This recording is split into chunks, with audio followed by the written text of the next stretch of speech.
In this video, we will talk about how to see who is watching your Facebook profile picture without knowing you or without following you. Just track them.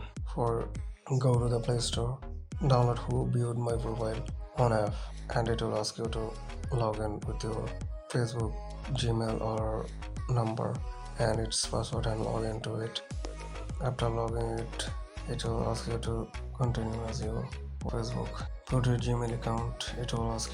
It will give you a confirmation code on your email. After the logging in, it will ask you to use Google account to quickly reset password. And click on try another way. Click on get code or link via email, and it will send you a code on your Gmail account, and just enter the code. It will ask you to create new password. Just skip this option and click on watch ad to enter this on this application to view the list of the people who watch your profile recently.